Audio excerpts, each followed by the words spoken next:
any other alcoholic drink before going to the tabernacle. If you do, you will die. This is a permanent law for you and must be observed from generation to generation. In 11:9, it says, it talks about the marine animals that you can't eat.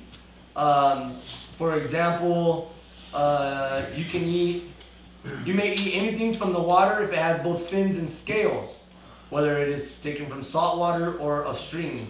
But you must never eat animals from the sea or from rivers that do not have both fins and scales. In verse 13, it talks about the birds that you can and you cannot eat. In verse 20, it talks about the winged insects. I thought it was very interesting because you can eat you can't eat winged insects that walk on the ground. But you can eat winged insects that have the legs that can jump.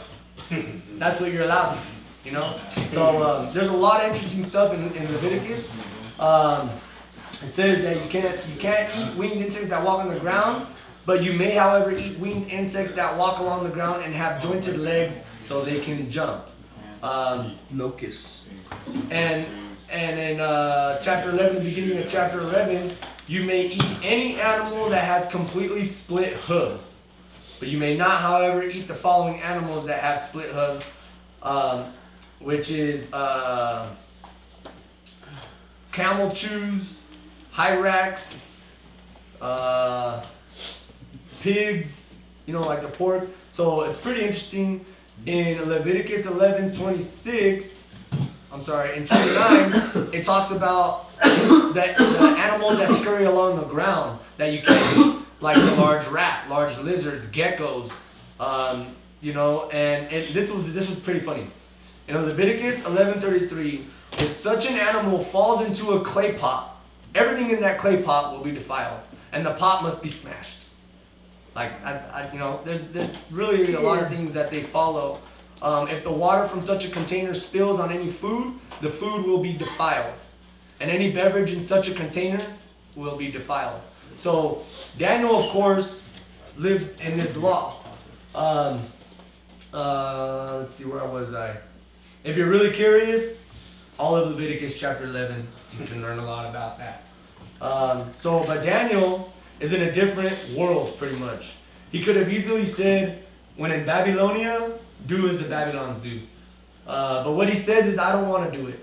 And everyone else, I'm sure, were like, don't argue with the king, man. He's the king. Just eat the food, drink the wine. But he didn't. He stayed true. What does the Bible say about wine anyways?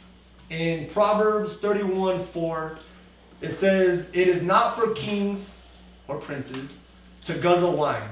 Rulers should not crave alcohol, for if they drink, they may forget the law and not give justice to the oppressed. Alcohol is for the dying, and wine for those in bitter distress. Let them drink to forget their poverty, and remember their troubles no more. So where do you think Daniel learned how to stay true to his standards? Where he learned, most likely, these were from his parents. Now, parents is usually always the root from which we make our decisions where and how we grow. So remember, Daniel was born during King Josiah's reign, who was a godly king. He was rebuilding the temple. This means Daniel's parents followed Josiah because they were nobles too. And most likely the parents of Hananiah, Mishael, and Azariah were also influenced by the king as well. And I wanted to ask, I have another minute or so, but this one really got me as a parent. Who are parents here? We're all parents, or most of us are parents. Those of you who have raised your hands, who are parents who did not grow up in a Christian home? And look where you're at right now. You're giving yourself to God. You sacrificed your life pretty much to start fresh and to start with God. In Proverbs 22:6 says, direct your children onto the right path, and when they are older, they will not leave it. And that's God's promise. It's never too late, you guys. It's never too late to just read your read the word to your child. I just wanted to share real quick, when little Randy was born, or before he was born, my wife asked me to read the Bible to him, and I regretted it because I found every excuse not to do it. I might have done it to make her happy once or twice, but I didn't do it. And she asked me after he was born to do it, and that Bible right here just got dusted underneath the TV. After a while, I just, basically, Nancy was really disappointed, and I just wasn't feeling it, and because I didn't really have God in my life. And although I know little Randy doesn't know what I'm talking about, what really struck me was when Pastor Wood said, if you guys want to hear God's voice, then you just read this out loud, because this is God's word. You want to hear what he has to say, then you read it out loud. So although little Randy might not know what I'm saying, I'm feeding his ears with God's voice. So bring your child into God and set him up on the right path, the path of righteousness. And like Micah's squiggly lines where we all might go astray, we'll eventually get back on the line and we'll eventually come to God. You know, so I just really wanted to share that with you guys, because coming across this, it really struck me. You know, I wanted to share that, especially to fellow parents and those who might become parents. So this is my Bible study. I hope you guys all learned something.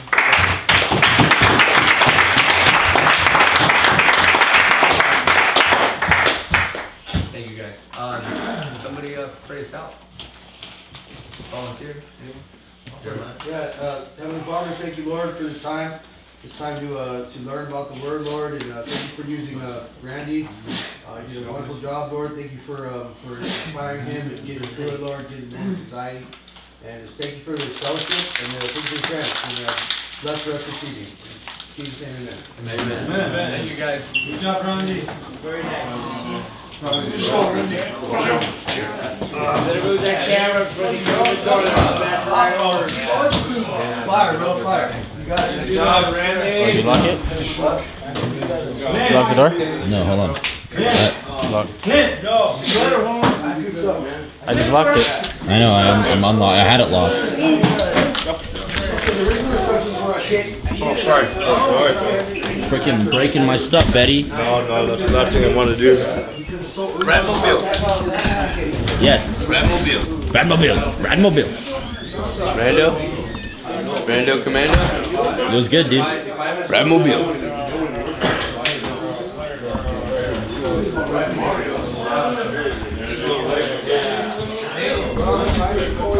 I gotta go, man. I don't want to mess up. There's questions I want to ask you, but She give you a specific time, like when you have to. Good job, bro. Thank you. That was good, man. Good job. Seriously. That was really On your scripture score? What is It was good.